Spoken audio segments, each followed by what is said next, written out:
What is going on? It is Jason, John, and Liz here to talk about Matlock, the Foursome. How are you guys doing? We should have had Justin join us because then there would have been four of us. Well, yeah. Hindsight's always 20/20 on this. I'm great. How are you guys? Thanks for having me back. Very excited. But what's everybody been watching? What have you guys been up to? I'll let Liz answer first. All right. I've got two things actually that I've watched that I kind of want to talk about. A TV show that I haven't seen enough people talking about, and a Matlock adjacent movie. Oh, okay. Well, let's hear them. So the TV show Interior Chinatown. Have you guys watched that? I've never heard of it, I must confess. Yeah, no one has. And it's so good. It's on Hulu. I watched it kind of over the holidays. It's based on a book that is one of my favorite books I've read in the last 5 years. So I strongly recommend you read the book also. And it's about Willis Wu, and he starts the book as generic Asian man number 3. He's a child of Asian immigrant parents living in Hollywood, working in Hollywood. So he's working his way up to be Kung Fu guy because that's like the pinnacle of the Asian actor experience. It's very much a satire. It's very self-aware. It's very funny. And Charles Yu wrote the book. He is the showrunner for the show. So he did a really great adaptation of his own book, and took kind of like the most plot part of it to make the show. So it's very much like a speculative thriller where the characters are on this cop show called Black and White that is like very thinly disguised Law and Order. They don't really know what's going on, but as they start making choices that their character wouldn't make, things start changing, and it gets very weird and very funny. It's really good. Okay. Like I said, I've never heard of it, but it sounds great. It does sound like it's hilarious. I always like a good satire, so I may have to check that out. Yeah, definitely. Ronnie Chang is in it. He plays the best friend, and he should get some kind of award. He is laugh out loud funny in every episode. How many episodes are there in the season? There's 10, I think. Cool. And it's just the one season, and I'm hoping they don't make more because it's a complete story. What was the other thing that you said that you viewed recently? The other thing I watched was A Face in the Crowd, which is Andy Griffith's first movie. I have seen it as well, and it is fantastic. It's so good. I've had people telling me for like literally a decade I need to watch it, and I kept putting it off. And it's so good. And it's very poignant, even to today. It's wildly relevant today. Yes, yeah. Yes, because I watched it about 2 or 3 years ago, and I'm like, this is pretty much our situation right now. And now, even further on down the road, politically, we're kind of in that very weird space. So yeah, it's a great flick. Jason, you have not seen it yet, have you? I have not seen it yet. Me and Liz were actually just talking about this. I have not seen it yet. Okay. Yeah, definitely watch that. I mean, it's an Elia Kazan movie, so I knew it was going to be good. Bud Schulberg wrote the script. He also wrote the screenplay for On the Waterfront. And just the cast is tremendous. Andy Griffith's first movie, Lee Remick's first movie, Patricia Neal's in it, Walter Matthau's in it. Oh, I forgot about Walter Matthau being in it. You're right, yeah. I love Walter Matthau. So good. And I really didn't expect that performance out of Andy Griffith. I just didn't. But it's really good. It's solid, folks. You need to check it out. I think we have a couple of comments from Dan. Daniel's joining us here again.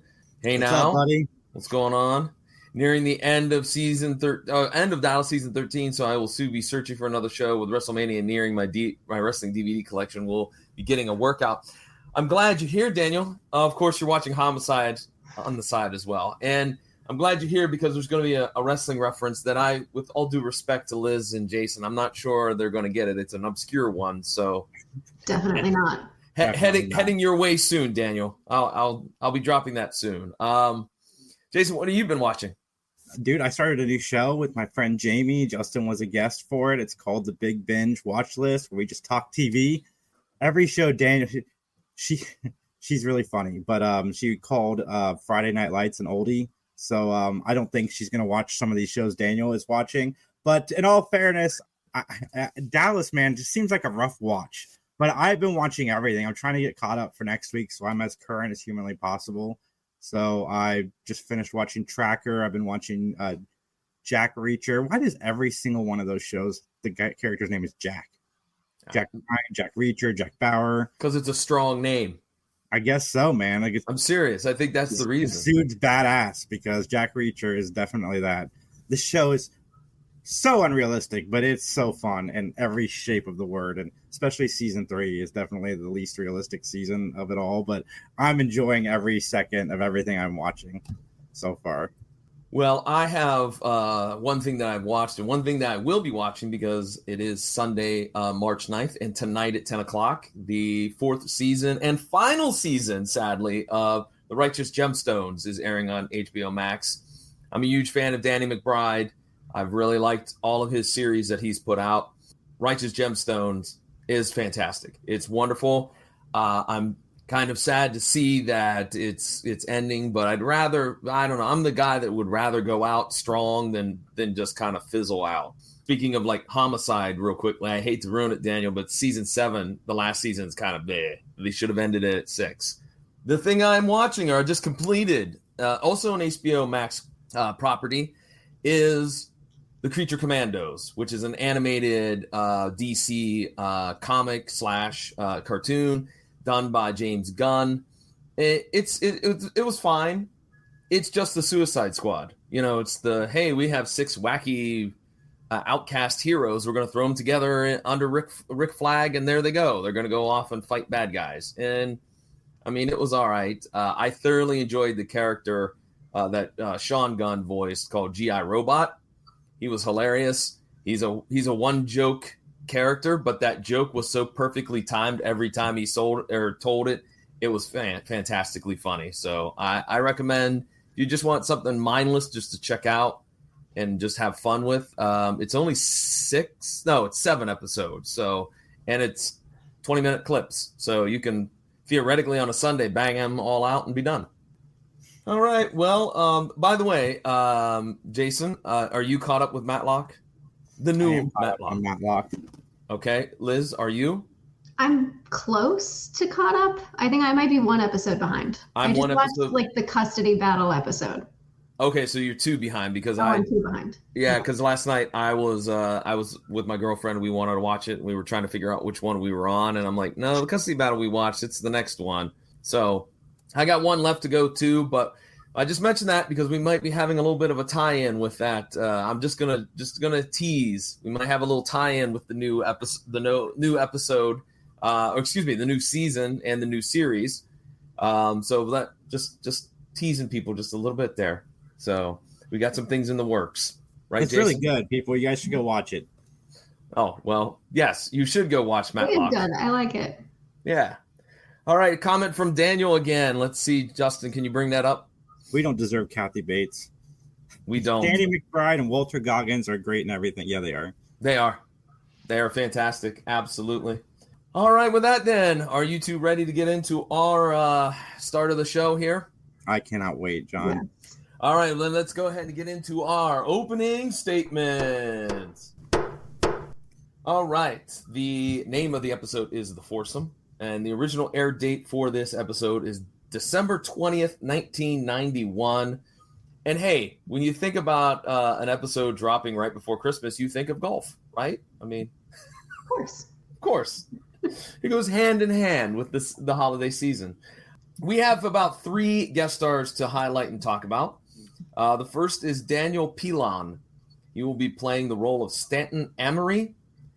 You may also know him for various other roles, such as Max Duboujak on Ryan's Hope, Winston Rain in Poltergeist: The Legacy, Senator Rutledge in the movie Shoot 'Em Up, Reverend Moonmaw in a movie called The Reagans, all about Nancy and Ron. Did you say Moomaw? Moomaw. Somebody should call their grandmother Moomaw. He also played Gavin Newith on Days of Our Lives, Alan Spaulding on Guiding Light, Ronaldo Marchetta on Dallas, and many other roles as well. So there you have it.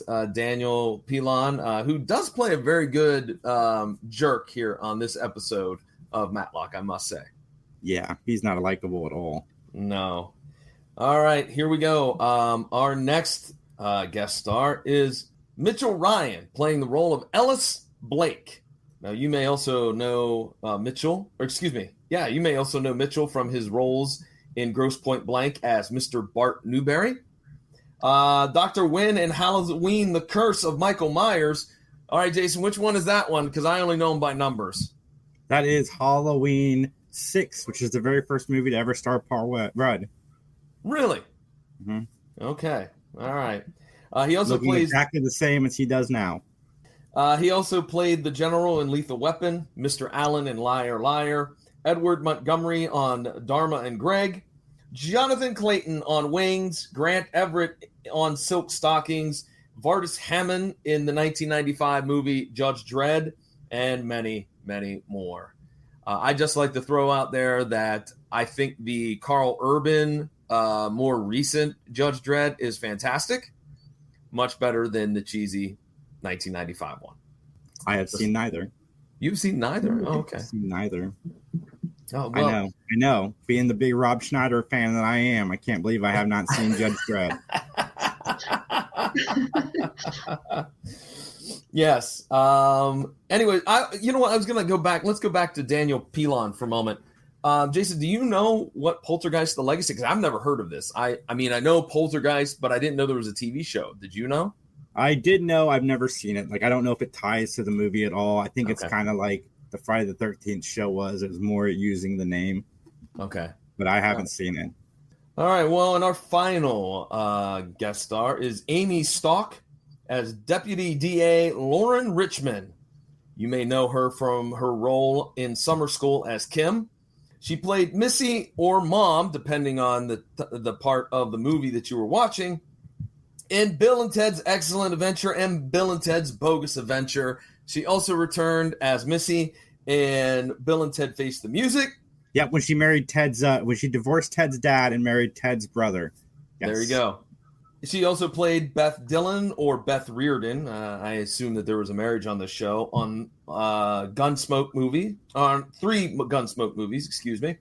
She also played Lisa Alden in Dallas, Britta England on Days of Our Lives, and a few others. She didn't have as many credits as some of these other guest stars has. I think she had like 55 or 56 or something like that, but still pretty packed resume, if I may say so myself.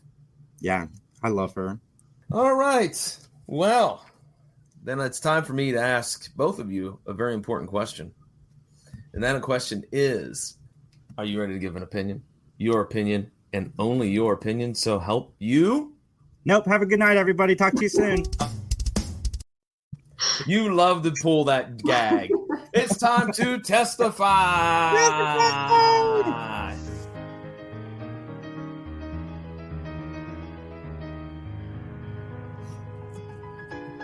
This is on my iPod. This is on your iPod, you said? Yeah, 2001 still. It's all right.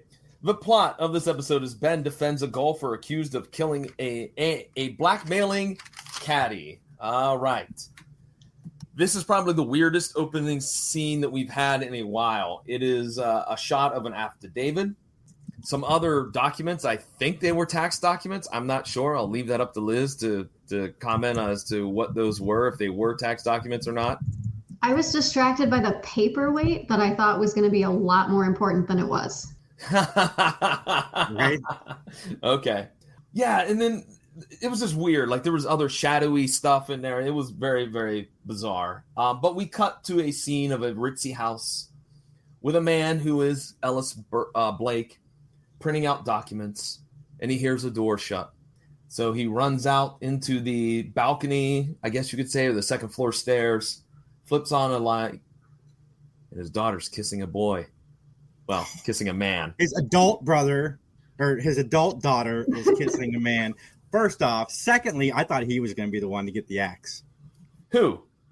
The dad. Dad? Yeah, that's how I thought this was going to go, that those two, one of them was going to kill him or be accused of killing him. Well, I said that clearly this is unfortunate for Jeff, who just got blocked by Dad. So yeah. Very unfortunate for him. Can't choose who she wants to date. That's right. It's like Romeo and Juliet, kind of, if you will. Daniel has a comment. Mitchell Ryan also has a 3-episode run on Dallas as Captain Fogarty, the cop who was investigating Bobby being shot. Wow, 3 Dallas actors in one episode. It might be a record. You're right. It might be. And here's my other thing that I mentioned about old Mr. Mitchell Ryan. Why does he look like Pat Patterson? Wrestling joke. There you go. It's out. I don't know who that is. I don't get it. We'll see if Dan knows. Anyways, Mr. Blake and his daughter, of course, argue back and forth, and she reveals, "Oh, well, you know what? You're gonna have to like him because he wants to put a ring on it," and that makes him very angry. And Ellis was like, "You're not seeing Jeff anymore," which I don't know. I don't have kids, but I think this is bad parenting 101. Because the more that you tell somebody you don't want them to do something, especially a younger person, the more likely it's going to be that they want to do something, right? We see it all the time in movies. Like, you're not going out with her. And then they're like, screw you, Dad, I am, because I love Meredith. Mm-hmm. Yep. It's not usually that way. It's usually the other way around. But yes, yes, John. But yeah, I don't know. There didn't seem to be any issues with them being together. Seemed like a nice, fine gentleman. Well, you say that now, but we'll find out maybe he wasn't. Rom-coms written by John coming soon. Well, maybe. Who knows? So we cut to a country club, and there is a foursome of golfers, and those individuals are Blake, Stanton, somebody I believe they refer to as Miles and Tom. And they're all giving each other grief, like they're, it must be nice to, be married to, a woman who lets you do whatever, blah, blah, blah, blah, blah. It must be nice that you can write books about ethics but not have any, et cetera, et cetera. And then all of a sudden, Jeff shows up. And Jeff apparently is the caddy, but, okay, maybe this is me. I didn't really think that he was the caddy. I thought that the other guy, Tom, was the caddy because he wore the caddy apparel, like the pullover thing that you wear when you're caddying. Jeff showed up like he just came from an office meeting, and I'm like, he's not a caddy, is he? But I don't know. Like, maybe I've watched too much PGA in my life. I don't know. Another thing I never do is watch PGA. I have no idea. Okay. Liz? Yeah, I don't know. He seemed kind of overdressed, and he seemed kind of familiar with them to be an employee, but other than that, I don't know. Yeah, I like I said, I just kind of that threw me off. And again, just for the record, I don't watch a lot of PGA, but we did talk about golf on this episode of the PVD cast that's out this week when Justin and George and I talk about sports. And anyways, cheap plug. What can I say? So we cut to Jeff's apartment, and let me tell you right now, that soundtrack was banging. Yeah. Yeah, some nice 80s hip hop. I loved it. Dude, I'm not being sarcastic. Yeah. You know what it reminded me of? It reminded me kind of Tony. Mm-hmm. That's what it kind of had the vibe to, huh? Rest in peace. One of them passed away this week. Yeah. Who was that? It wasn't Raphael Sadiq. It wasn't him, was it? The main guy. I don't know. Okay. Well, we have a comment from Daniel, who's going to, of course, hopefully have some witty response to, yes, we now need to find a Gerald Briscoe doppelganger now. Yes. Wrestling fans got that joke. Anyways, there's a knock at the door. And so Jeff goes and answers the door. And Jeff lets in the person that was at the door. And all of a sudden, money is shown in a briefcase. And then we cut to a scene where the neighbors are mad because the music's loud. And then we cut back to a revolver being pulled out, a gunshot. The neighbors are still mad about the noise of the noise level. They leave. They go down to the apartment of Jeff's. And lo and behold, what do they find? Dead Jeff. Notice that they didn't roll around in the blood or anything, Jason. So you probably were happy with this. Yeah, man. I mean, that's going to go on my drinking game that I'm going to create for this Matlock when I start doing screenings once you get Discord. I'm going to throw this out there early. I think that if you took a drink for every time there was an angry, violent outburst, you would have been hammered about 30 minutes into this episode. This is my favorite violent, angry outburst from Ben. Yeah, well, his was great. I like both of them. Can I please tell my my client the rules of the court in a calm way? And then he screams at him, "Shut up and sit down." Well, we also get another one of our favorite Ben type archetypes. We go to police headquarters, and there is all these people. And I wrote down, is this legal? Can you have these many people in a room? Because you have prosecutors, defense attorneys, police chiefs, detectives. This seems very shady, if you ask me. I thought They invited everybody. They invited everybody that was on the streets. Just come on in. Let's talk to this guy. Okay, so Liz, I'm glad you agree with me and you thought the same thing, because I was like, I don't even think they've like booked him for a crime yet. So why is the prosecution there? Like, this is the most awkward introduction ever.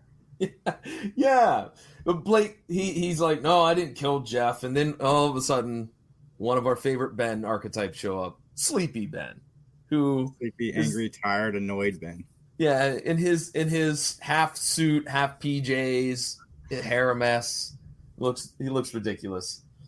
But Julie represents Lauren as the new ADA, and Lauren just gushes over Ben. Mm-hmm. I thought maybe we were going to get a little bit of giddy, dirty Ben. Yes, thank you. I thought he was going to do something, even with Julie right there, because we'll talk more about that in a little bit. Ben actually gets everybody like, oh, let me talk to my client in private. And so Matlock and Blake, they talk about Ellis, talk about the things that happened that day, that, he was at Columbus, Georgia at a golf outing. He drove home. Nobody saw him. He keeps a gun in his glove box. I love the comment from Ellis. This is America. Of course I own a gun. But it's Atlanta, so we don't lock our doors. Right. That drives me insane that nobody locks any doors whatsoever. No. Atlanta is the safest city in the United States, John. No, it's not. They can leave their doors open. That's how safe it is. Here you go, Daniel. Here's another wrestling joke for you. You know what? I know it's not the safest place because it's where Bad Street USA is at. I'll wait for your reply, Daniel. Anyways. So basically Blake's gun was used, and there was $10,000 strewn around the condo to frame Blake. And as I mentioned before, Blake's golf outing is what his alibi is. He's kind of a jerk.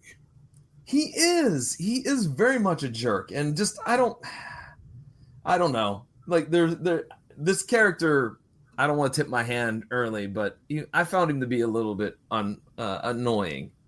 I think we have a comment here. Justin, can you put that up there real quick? Guest starring Julie Summers. Here we go. Okay. There's another little snippet before we switch to the courtroom for the first time, but where Ellis says that he's a wealthy man and that he wouldn't just keep a gun in his car unlocked, and Ben, you got to get me out of this, et cetera, et cetera. And then we cut to the courtroom, where Julie and Lauren chat about the case, and Julie gives the advice and support of what, and a veteran would give a rookie about, don't worry about facing off with Ben, et cetera, et cetera, et cetera. Should have given her better advice. Should have, yes. Anyways, we start with the bail hearing. They want $2 million. The prosecution does. That outrages Blake. I was like, you think I can just walk up to an ATM and get $2 million out of the bank? Well, yeah, we do. Yeah, it's like, sit down and shut up, dude. Sit down and shut up. Which they all forget, you only pay 10% of that. I would keep him in jail forever. So he's only paying $200,000 and putting up collateral. So, anyways, so Ben wants $200,000, which that, of course, would be whittled down to $20,000. And eventually the judge goes, $2 million bail sounds good. All right. Blake, still very angry. Mr. Blake is very, very angry. In fact, he's so angry, he gets held in contempt. And I think this is the first time we've ever seen somebody, or at least, no, it's been a while. There has been another one of those contempts, but it's been a while. Yeah, Ben's been held in contempt, right? Yes. Yeah. Daniel, I eagerly anticipate your retort. Bad Street 11G.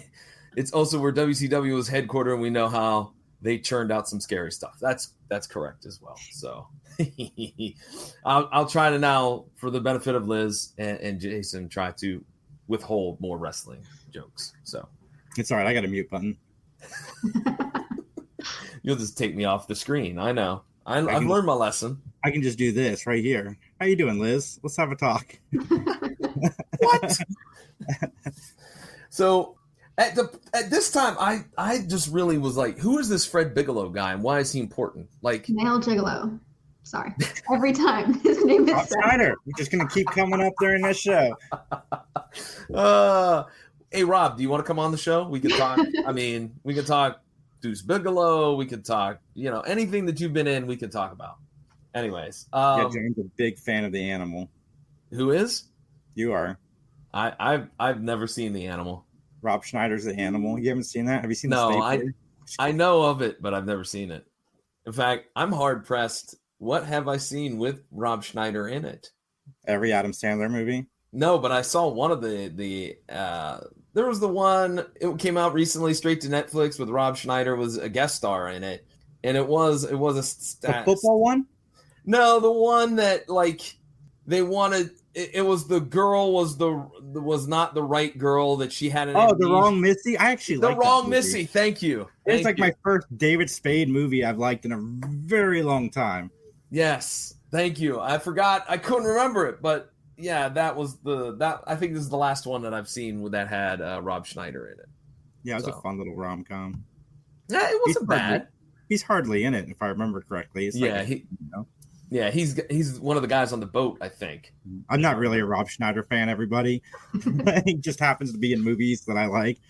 All right, well, back to the episode. So Fred Bigelow at this time, for the next few minutes, the next 10 minutes of this episode, I'm like, why do we even introduce him? But I give credit to the writers. We circle back to him in a little bit. Well, Lauren's at the crime scene, and Conrad shows up, and I swear that I thought he was going to hit on her because the way he's like, "Hey, Bob, is that the new ADA? Is it? Yeah, she's tough." Now Conrad is a single man, and they would be of almost the same age, within a few years of one another, I'm sure. She is definitely way younger than Conrad is. Well, yeah, I'm going to say Conrad's probably in his mid-30s on the show. I'd say so. Right. And she just got out of the thing, so she'd be what, mid-20s? Yeah, like 26, 27. Yeah. Yeah. So, I mean, he's within the ballpark. Mm-hmm. It's not Ben in the one episode where he kept talking about the girls in the bikinis. That was way big. Leave Ben alone, because him and Julie obviously have an open relationship. It's the only way to explain this season of the show. Justin, that needs to be a short. All right, we need this to be a short that everybody sees and hears. So, I mean, that is the only logical progressive show. 6. What'd you say, Jason? So that's the only logical explanation for season 6. Yeah, it's got to be. Anyways, a ball marker was found from the golf tournament, and basically for those folks that are watching or listening, it's a little thing that you put down on the grass if the golf balls are very relatively close together, so that you don't mess up the other person's shot. And so Blake continues to deny that he had anything to do with this murder. He is vehemently, no, I didn't do it. So then we go to a interview, if you will, between Ben and Tom. Basically, Ben's like, hey, there's a lot of money coming and going out of your account. Like, 20 grand here and then 20 grand shows up somewhere else. And he's trying to piece together that there's something going on with Tom.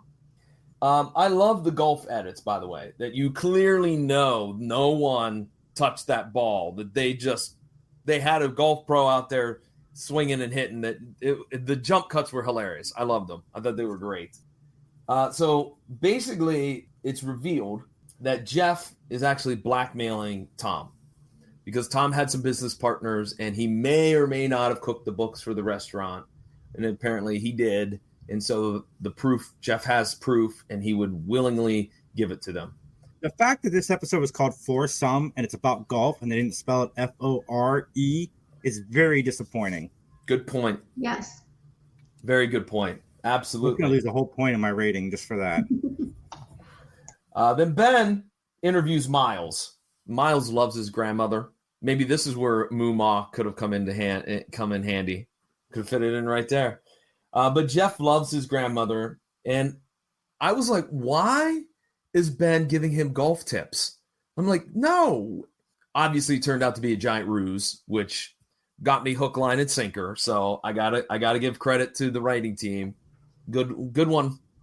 But anyways, we find out that Jeff had taped a conversation with Miles about taking care, as I'm using air quotes, of grandma, i.e. bumping her off because she's old and she's got a lot of health issues. And apparently Miles was like mortified and was like, no, absolutely not. But that's not what the tape says because it's been manipulated. And so this seems like the first one with Tom, that makes sense. Okay, you're cooking the books, you lied to your business partners. That one seems reasonable. The next one, there's an infidelity. That one seems reasonable. But this one seems ridiculous. Am I the only one that felt that way? I mean, it's a little bit of a stretch. Yeah, just like, it seems like But it's a lot of work. The first two guys are getting blackmailed. Wouldn't the rest of you be like, hey, maybe we should get another caddy? Yeah. Yeah. Yeah. Look, yeah. Hey guys, listen, I'm having an affair with Tom's wife. I don't want anybody to know, but I think he knows. So let's get rid of him. Like maybe that's why, anyways, I'll hold off on my comment. I was going to say something, but I'll hold off till later. So basically, none of the golf tips that Ben gave Miles works. And he's like, what do you suggest? And he's like, I don't know anything about golf. Nice, Ben. Nice. So then we go to an interview between Ben and Stanton. And Stanton is also getting blackmailed because he's having an affair with Tom's wife. And there is pictures floating around. There's always pictures, isn't there? It seems like there's always photos. Yeah, they pose for them in most cases in these shows and movies. Like, they get some really good shots. My thing is, like, I want somebody to get one of those disposable cameras and use that. Or if you're really old like me, you remember the disc camera that had the disc film you put in the side? Oh, those were high technology back in the day. Sorry, Moomaw, I don't remember those. All right, let's hear from Daniel. He's got a couple of comments here. Justin, if you can pull those up, please. Bam Bam's cousin, Deuce. Nice. All right. Mattalk is turning into Howard Stern real quick. I'm not sure how to take that comment, to be honest with you. Anyways, the number one show about Matlock, John. There you go. I'm going to take it. There we go. We'll take it for sure. So Stanton has an alibi. He's like, I could not have killed Jeff because I was having some fun time, if you know what I'm saying, with Carol, which is Tom's wife. So we go to the courtroom. Ben and Julie chat about working against each other. Actually, sorry, that's not at the courtroom. That's at the office. And they're like, oh, I was so nervous the first time I had to work against you, Ben. And, oh, you did great, blah, blah, blah. And then Lauren just shows up. And, again, she's like, oh, shucks, I can't believe I'm up against Matlock. And you need those files. I forget what the files were. I think they were witness lists or whatnot. Here they are. No, she would have gone on a date with Ben if he had just asked. What? How do you figure that? The prosecutor? Yeah. Oh, my God. She would have in a heartbeat. She was obsessed with him. So much so she does what she does at the end. I don't know. Liz, do you have an opinion on this? I don't know about that. He could have gotten a date. I mean, a masterpiece is a lot of using work. him to pick his mind. Well, it's revealed that there's a new witness, Rob Barton, who saw Blake coming out of Jeff's place.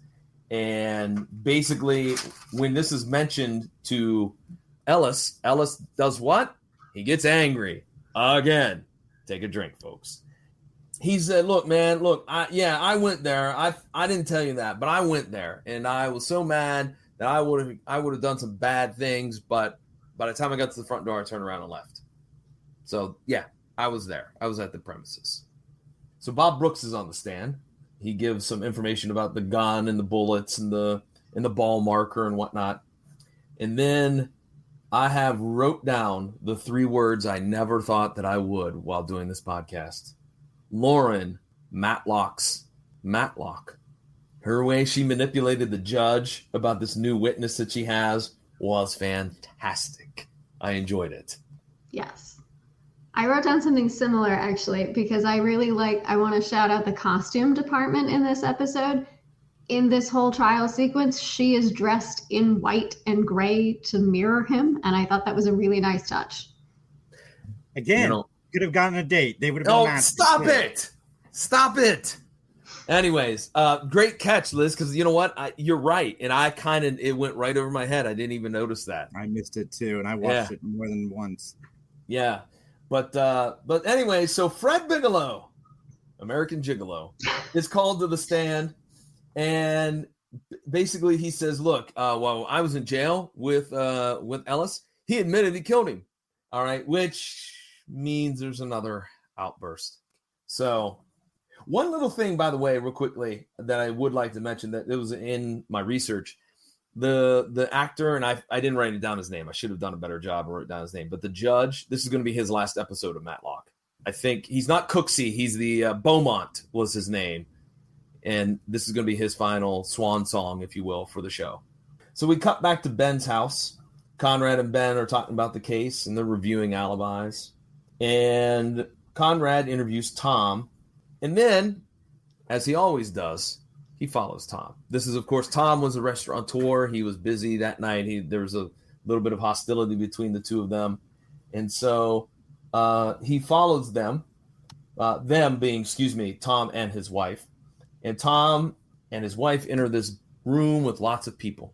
And being a juvenile in terms of my attitude, I said, is this a foursome? Boom. Anyways.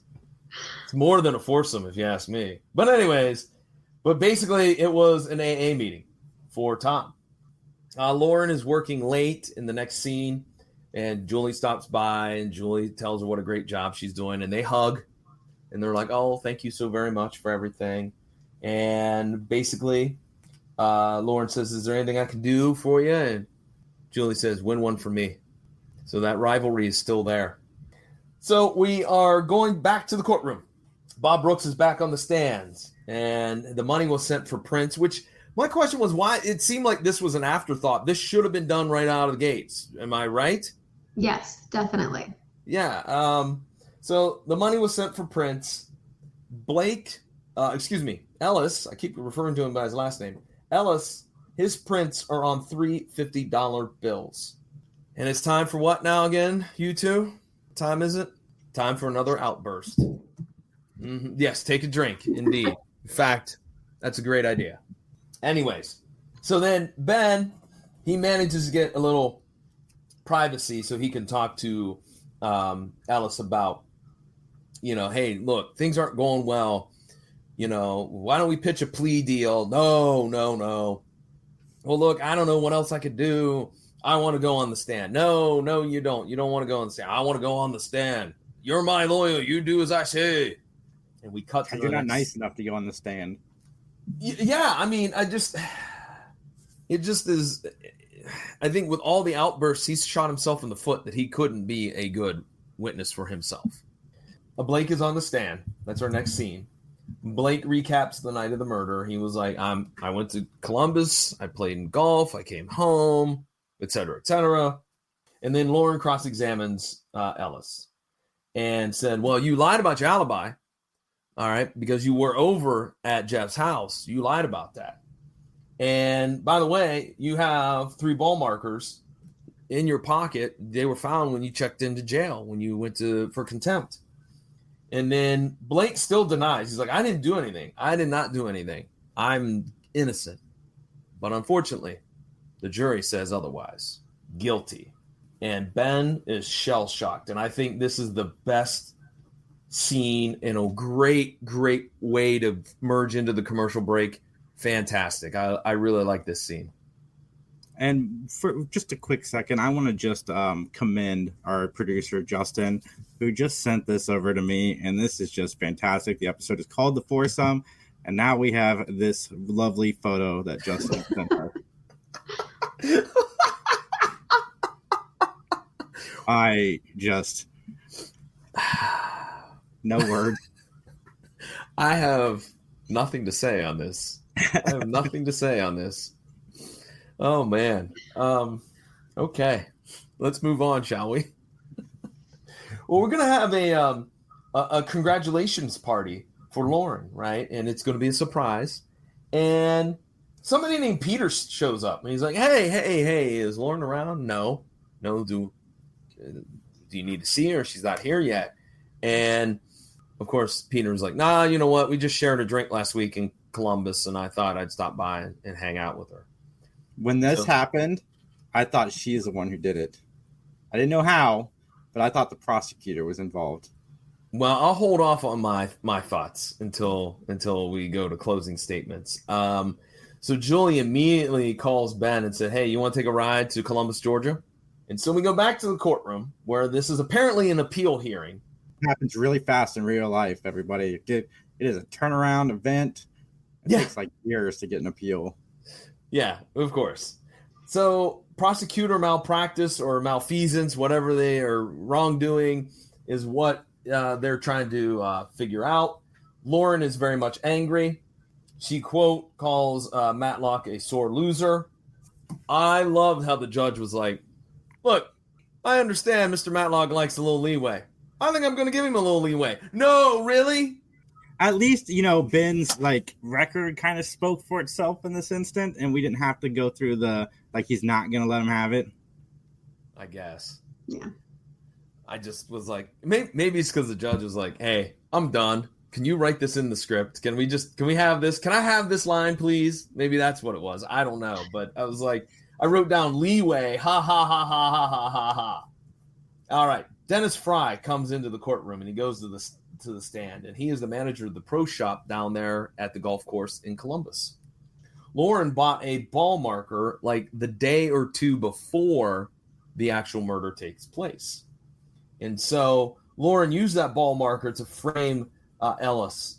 That isn't the only piece of evidence that Ben has. He calls Stanton to the stand, and he says, look, I was with Tom's wife. Ben was like, nah, you can't be with Tom's wife, because Tom's wife was in a meeting of about 50 or 60 people for AA. So no, that's not true. So enter Karen Brown. She's a banker who helps Stanton, avoid. He gets the VIP treatment basically when Karen is working. So that's basically the gist of it. Mm-hmm. And Karen, her prints are all over the money. That $10,000 has her prints everywhere except for 3 $50 bills, which we find out was swapped out when Ellis went to jail. That someone went down there, took the money, took it from evidence control, changed out 50s for 50s, and then put it back. And Lauren is accused of switching out the cash because in the smartest maneuver ever for somebody trying to get away with a crime, she signed into evidence control. It's right there on the paper. Fingerprints also be on the money? That was the part that I was hung up on. That seems like the easiest way to prove this. Yeah, that also is very, you're right, Liz. That also is very, very, very convenient that you could just check the fingerprints. So she apparently also used some money to pay off Fred, and that's where Fred comes back in. So, all right. And Stanton is actually the guy behind the murder. All right. Because he kind of knew where Ellis was going to be. He got the $10,000. He knew where his gun was. He goes over there. He shoots him. So basically, Stanton is, I guess, guilty as charged. Although I will ask this question because we're almost done with the episode. At the end, didn't they say that they held Lauren over for questionings and she just gets to like walk out of the courtroom? I'm like, no one's going to escort her, not a bailiff or anything. We're just going to let her run around loose, if you will.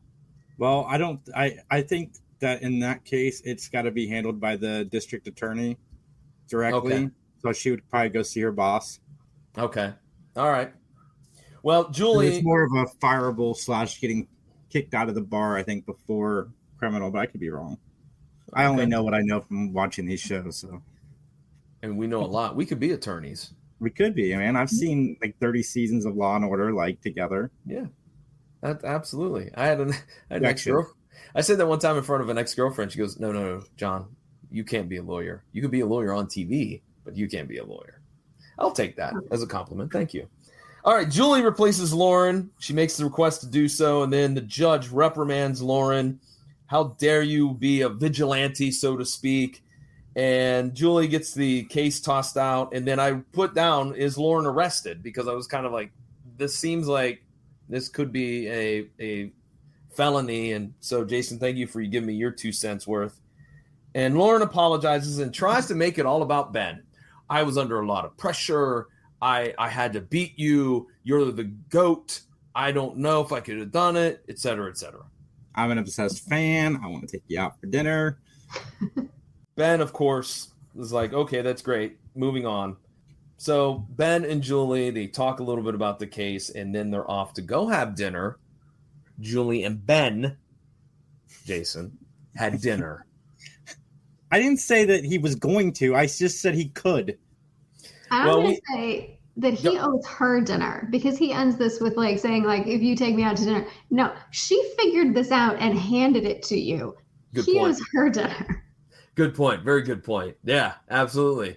They actually also owe that kid Peter some money too. They they could get him a hamburger or something. Anyways. All right. I think Justin says we have another comment here from Daniel, so let's throw that up there. Let's see what we got.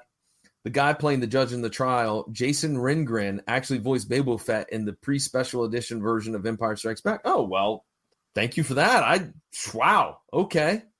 I had no idea. I had no idea either. I just assumed that dude just did procedural things where he was a judge or a lawyer or a doctor or something like that. But yeah, so. All right. Is there anything else you two want to talk about before we get to our closing statements? I don't. Okay. Liz, any comments?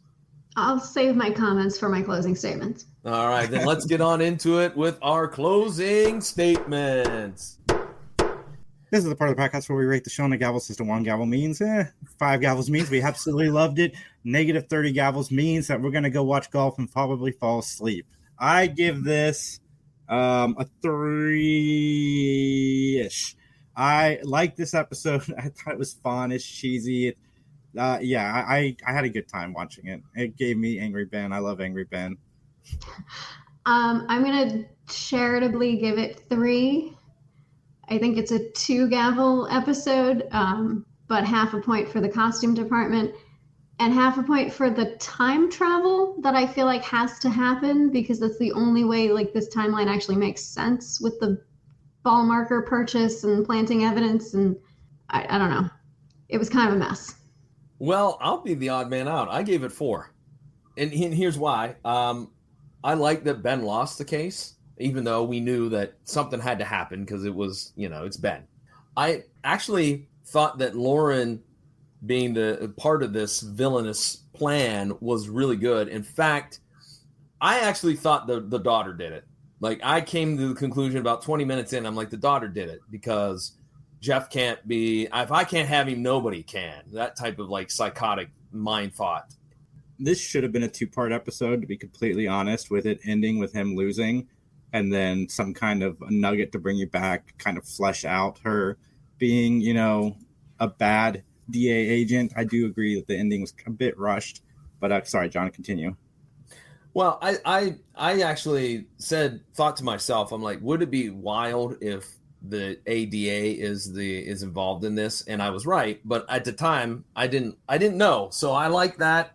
My only 2 things that I did not like was the constant outbursts. Like, I was like, come on, we're beating a dead horse here.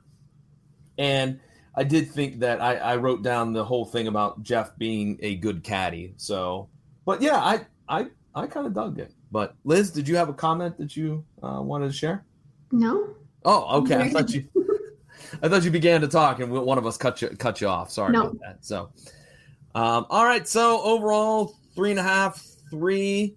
Is that what you gave it, Liz, or 3.5 as well?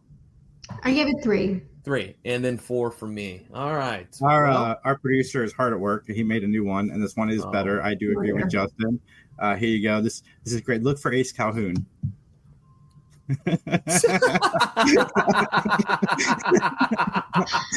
That one is better. That one is very, very, very, very done very well.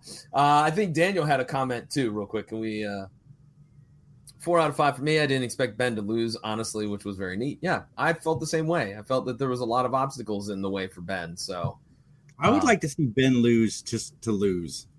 We've seen him lose, but he's kind of like thrown the case a couple times, which is highly illegal. But we've never seen him like just lose. Yeah, I think an outright loss would be good, with no redemption, no appeal, no nothing like that. And I think he only ever loses to Julie. Maybe I'm wrong, but the ones I can think of where he's lost are hers. I think you're right on that. I'm trying to think, because there's the one prosecutor, the guy, and I can't remember his name now. But he's the youngerish guy with the black hair, the slick back, Pat Riley like hair, and he always trounces him. So maybe Julie might be the only one he's lost to. You can think, because it's the one with the twin brothers, and then there's the one it's earlier with Nana Visitors in it, but she actually killed the person too. Yeah. So, all right, well, let's talk about our other projects. Liz, talk a little bit about Dark Sea Yarn, if you will. We've got all kinds of fun stuff coming up. Nothing I can really talk about yet, but new colors coming soon, new pattern coming soon. You can sign up for my newsletter on my website, darkseayarn.com, and I'll be announcing stuff soon. There are secrets in the yarn business? Kind of. I arbitrarily pick local yarn shop day, which is at the end of April, to like launch the collection for the year. So. Okay. That's fun. That's cool. All right, and also you can find you on social media at Dark Sea Yarn as well, as it's scrolling right now. So it'll probably be there for the next 3 months because I don't take things off. Well, free press. Anyways, we would expect nothing less, Jason. Yeah, nothing else. All right, guys, speaking of podcasts, we're live every Saturday at 7 p.m. Next week we will be in Indiana doing our thing in front of a live crowd, which is always a lot of fun. You can check me and Jamie out next Sunday at 7 p.m. in the Mattalk time slot, talking all TV, not just Matlock. But lots of things coming out. We've got interviews hitting every Wednesday. Some fun ones coming up that I'm super excited for people to check out. And I think that's about it. All right. For me, the PVD Cast is my other podcasting project, available at pvdcast.com or wherever you find great podcasts.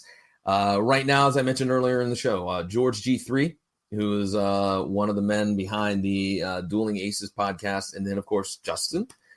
We sat down and did our most memorable sports events that we actually saw, that we actually witnessed.